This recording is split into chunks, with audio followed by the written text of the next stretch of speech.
All right, the next little demonstration video that we're going to do is how to replace a cord. A lot of times when you're out in the field, you step on the cord out in the water. It could be on a rock under the water. You know, rodents get a hold of them, mice, muskrats, stuff like that. So we do replace a lot of cords. We have people replace a lot of cords. I hope this will, you know, serve as a resource for helping people with that process. So what you're going to need, you're going to need to call us or get on the website and order a cord replacement kit. We sell them in 100-foot and 200-foot cord replacement kits. If you had a 100-foot cord unit before, like this one here, and you want to upgrade to a 200-foot cord, you can. It doesn't matter. You order whichever cord kit you want. If you had a 200, you never use the 200, and you want to go down to a 100, you can do that as well. So in the kit that you buy, this particular cord is a 100-foot replacement cord. You'll get the cord, you'll get 2 pieces of adhesive lined heat shrink, and 2 uninsulated butt splice connectors. And then as far as the tools that you're going to need to do the swap, you're going to need a Phillips head screwdriver, whether it's in an impact or just a regular handheld screwdriver is fine. I believe that's a number 2 Phillips, just your standard Phillips. You'll need a 1/2 inch socket with some sort of extension. It has to be able to reach down into the cage. You can use a ratchet. A wrench wouldn't be very handy just because you have to get down in there. So it needs to be some sort of socket on an extension. You need an 1/8 inch Allen wrench, which we're using on an impact, but just a standard Allen wrench would be fine. You need some sort of pin. We use a fine terminating screwdriver. It could be a small welding rod, anything, just something to stick through the cage to pin that shaft in place while you turn your prop off. So just something that fits through that hole in the shaft. You'll need a pair of wire strippers. You'll need a good pair of wire crimpers. The crimpers on the standard wire strippers don't really work near as good as an actual pair of crimpers. You will need a torch, small, big, doesn't matter, and you'll need some sort of hammer, dead blow, non-marking, or if you don't have a hammer like this, you can get a standard hammer and use like a block of wood or something like that. But that's everything that comes in the kit and all the tools that you should need. The first step in replacing your cord, we need to turn this motor over, obviously take it off your stand, get it on a workbench where it's easy to work on, flip it over, and I want you to take this 1/8 inch Allen wrench and take that cord clamp off. That's the first thing. Then the next thing you do, flip it back over, and we got to get the prop off. So take your pin, your screwdriver, something small, round, stick it through the cage, through the hole in the shaft, and that'll keep your shaft from turning. Then take your prop, and just standard threads, so counterclockwise, loosen your prop off.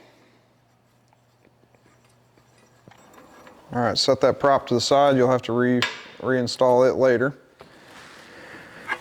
Pull your pin out, and then we're ready to take the cage off.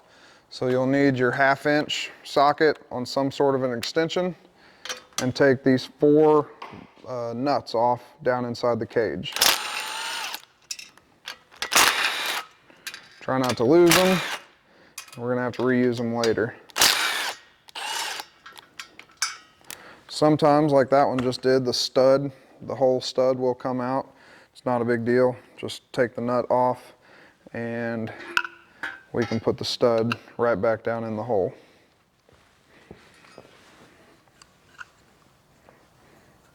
I always make sure these studs are nice and snug. You don't have to put a tool on them, nothing like that. Just make sure they're snug in there. And then get all of your nuts and lock washers gathered up. We'll have to reuse those. So just pile them up right off to the side. All right, the next step, there's this stainless steel cap on top of this motor that you got to get off.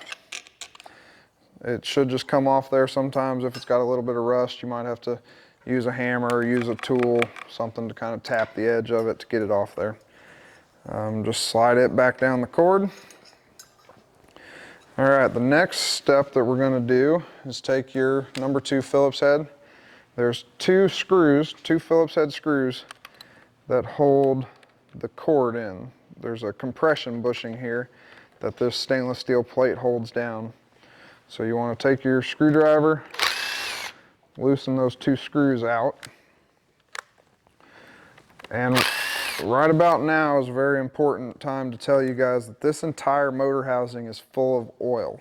That's what insulates it, keeps it waterproof, keeps it working. So just know, anytime you take something off of this motor, if you've got it laying down flat, horizontal, you know, flat on a table, if you take this apart, it's going to spill your oil everywhere. So keep it vertical.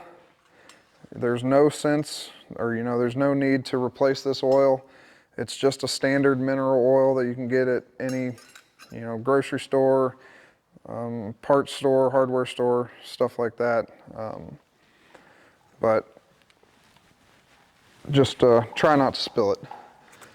Take your Phillips head screwdriver, and there are 4 screws around the perimeter of this motor.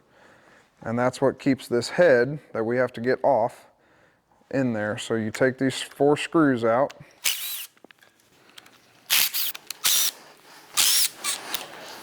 All right, now this is a step that a lot of people miss. Keep a rag handy. There's already a little bit of oil leaking out, nothing major. But here's the step that everybody misses. Whenever you take these screws out, these little round inserts that the screws hold in, these actually come out. So you take a screwdriver or something small, you can pry those out. Sometimes they come out by hand. Sometimes you have to get a little pair of pliers on them, pull them out. I use this screwdriver, kind of bust them free just like that. But these 4 inserts that those screws hold in have to come out. Otherwise this unit will not separate. And again, these have to be used later, so don't lose them. Just set them right by those other screws. And now, there's a couple of plastic pieces up here on the front end of this motor. I just use that little screwdriver, pop these 2 little plastic pieces off. There is a little metal washer in there, little stainless steel washer. That is pretty important, so try not to lose that. Set both of these to the side. Now this motor head has to come off. So I've got a little puller, but I'm not going to use it. I use a little bearing style puller to pull that hub right up off there. But I know you guys aren't going to have that, so I'm going to not use it. So I put the cage back on, take 2 nuts, and just do corners, just do one right across from the other.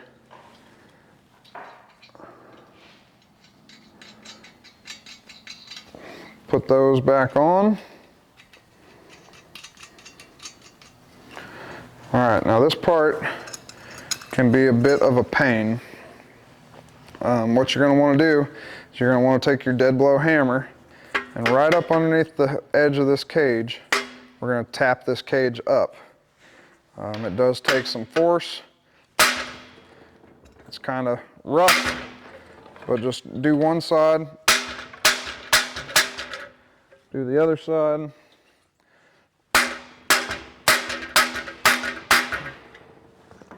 And just work it back and forth.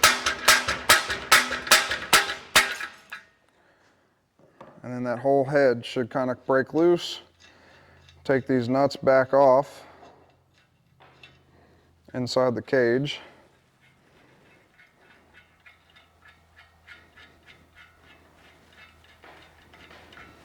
Set them back to the side. Now pull your cage back off. And at this point I have splashed out just a little bit of oil. There's a little bit in the head, there's a little bit on my table. It's not a big deal to lose some. You just don't want to lose, you don't want to lose as much as possible. So then that head will pull right up off that shaft, exposing the wires. And if you notice, this one here, it is not color coordinated. So the wire colors inside your cord do not match the wire colors down inside the unit. This one's actually kind of backwards, but you just want to match what you have from the factory. Usually it's lighter colors go together, darker colors go together. So like this particular cord, the brown goes to the blue, and this is how it was done from the factory. The blue goes to the yellow. So your lighter colors go together, your darker colors go together. And then we've got this Phillips head screw up underneath this cap that the ground wire just wraps around that post, screws tight. So our new cord,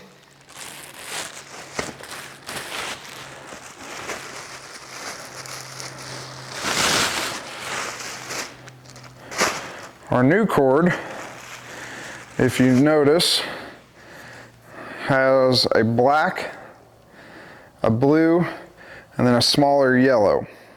The yellow, I think every cord that I've seen, the yellow is always your ground. It is a finer, smaller gauge wire. On this one, the black and the blue. So you got a black, which is your darker color, is going to go to your blue inside the motor, which is your darker color. Your blue is going to go to your yellow because it's the lighter. Sometimes it's brown and blue, sometimes it's black and brown. Just keep in mind dark to dark, light to light. No matter what 3 or 4 colors you got, just try to make sure that the dark color goes to the dark color, the light color goes to the light color. It does matter. And if for some reason after you get this whole thing done and you put it back together and it's not running right, it could be because you've got these 2 wires mixed up. There's nothing physically wrong with this motor, so I am not going to go through the steps to,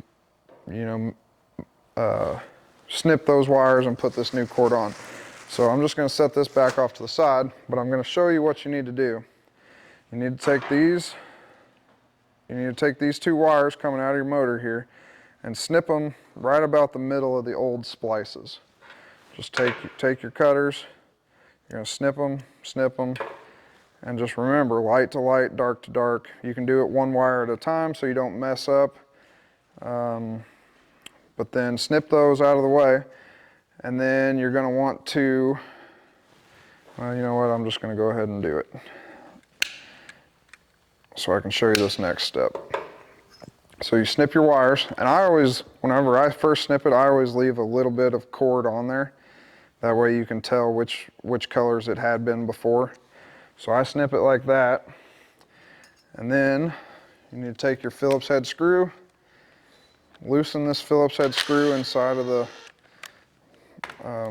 motor head, and you take that ground wire off of that ground lug. Okay, so now your cable is completely loose, you can pull that out. So what we need to do there, this stainless steel cap that comes off the top, I don't know if you remember from the first few steps, this retaining ring will go back through this stainless steel lid. You need to pull this off and reuse this. So you get your new cord,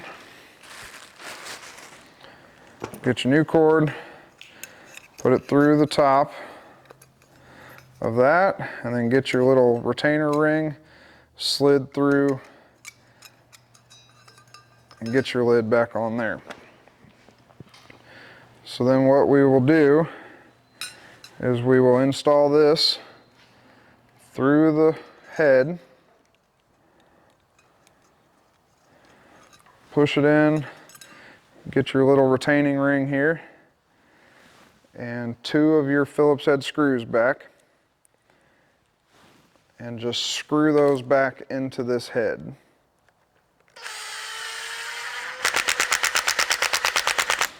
You don't have to get crazy with tightening them. It's a compression fitting. So just screw those 2 back in till they're good and snug. And that's that. You want to, I always trim a little bit of wire off my ground wire. And then we're going to strip, I strip about 1 inch off, and I bend a pretty good little hook in there. And then take that hook for that yellow ground wire and put it around that ground lug. Use your Phillips head screwdriver to tighten that back in, and that gets your ground hook back up. Now we got 2 more wires, which is your hot, which is your darker color, and your neutral, which is your lighter color. So we're going to do our hot wire first, which if you remember is our darker brown wire. So we just take that old cover off.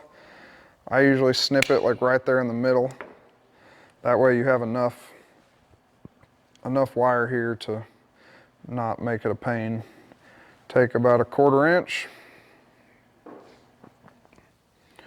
strip it off, twist those wires nice and tight. And then we need to do the same thing for the neutral wire, which on this one is our yellow. Snip that old connection about in half, and then strip your wires about 1/4 inch. Twist them. Okay, then you take your uninsulated butt splice connectors, grab half of it with your crimping tool,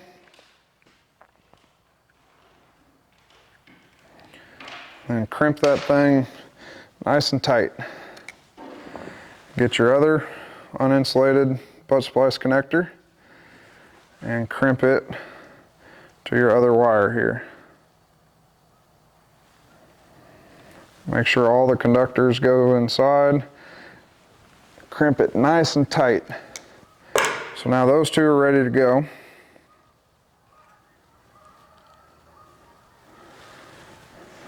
All right. I don't believe I stripped these off yet. I usually cut those about even with each other and strip these about 1/4 inch, just like I did the other wires. All right. Then you want to take your 2 heat shrink tubes, slide them over these wires so that we can heat shrink those later. But don't forget, because if you do forget, then you have to cut this back apart to get it to go back together. So grab your hot wire, which is your darker, that's going to be our blue, and then our darker on our cord, which is our black, and crimp those together as tight as you can crimp it. All right, and then grab your neutral, and same thing here. Crimp it as tight as you can crimp it.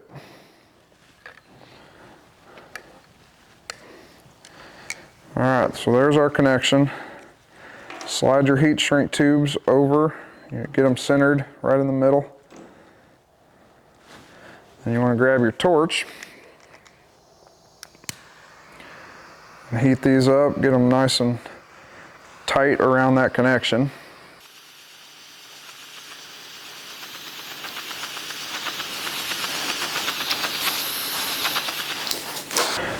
All right, so that is the connection all completely done in there. Now we need to get this head put back in the motor. If you guys see here, this inner circle right here, that's a bearing, seat for a bearing. You can see the bearing right there at the oil level. So that bearing there goes right inside that seat. And sometimes, if you're not real careful, what can happen is whenever you put this thing back together, one of these wires can get cut whenever you put it back in there. So just be real careful. There is a little bit of force that goes in this next step, but it's not a ton of force. If you feel like there's something in the way, then stop and pull it back apart before it's too late. Just get that wire to where it sets against the edge and try to put this thing back on, and just watch it as you're pushing it back down. If you twist it too tight, it gets that wire real close to that bearing seat. So you don't want that to happen. And once it gets lined up, you get these holes lined up, and then you can just kind of press it in. Now this is this part where once it gets about right here, if you hit it, some oil might come out that. So like what I like to do is during this step, wrap the head with a rag so it doesn't spit oil all over you. And then just kind of push it down in there. Try not to get your rag stuck. But I think we're past the point of it spitting out oil. So then take your dead blow hammer and just nice and easy tap down on it. This is the part where it could get cut with the wire. So if you're tapping and tapping and you don't feel like you're gaining any ground, then just stop, take it back apart, and get that wire out of there. You can kind of hit it to the side. If you miss those holes, you can kind of hit it to rotate that head. And that's about it. Now the last part is just putting all this hardware back in. So you start with these inserts. Start with these inserts and just something. Get that insert started and just kind of tap it in there. Grab you one of your Phillips screws and put it back in there. So then we want to repeat those exact steps for the next 3 holes. Insert.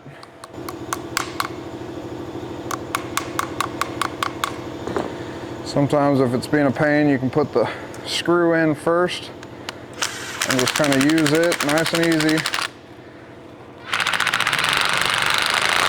to pull those inserts in. I've stripped some screws out doing it that way, but sometimes it seems to work, sometimes not.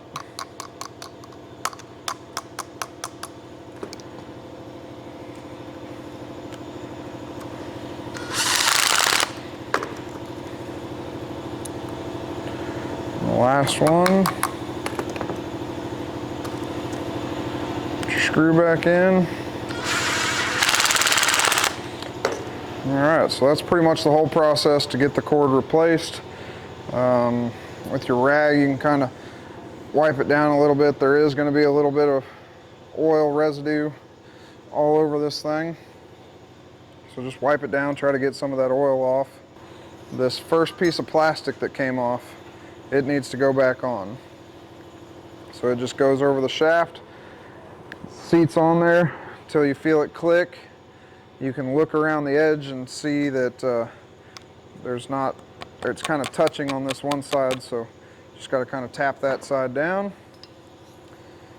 Put your stainless steel cap back on, and then this other sand bushing is what it's called.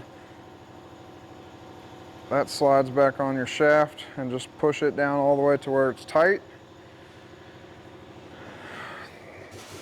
Grab your cage, kind of hold your cord out of the way. The cord goes in this big hole right here.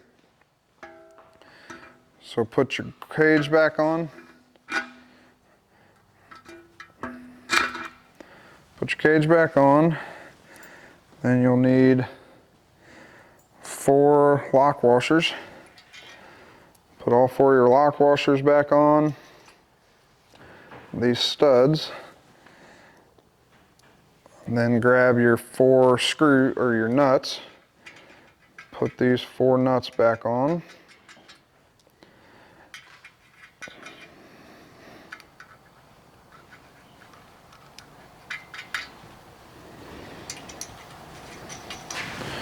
And grab your impact or your ratchet, tighten these down.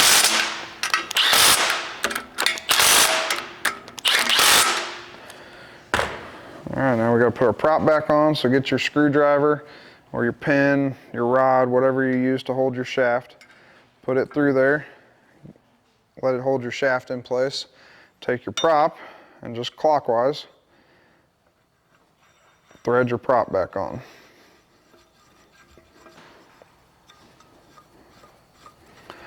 get it nice and snug by hand. You don't have to get crazy torquing it down. The rotation of the motor while it's running will torque it down. So just make sure it's snug, that way it doesn't come off.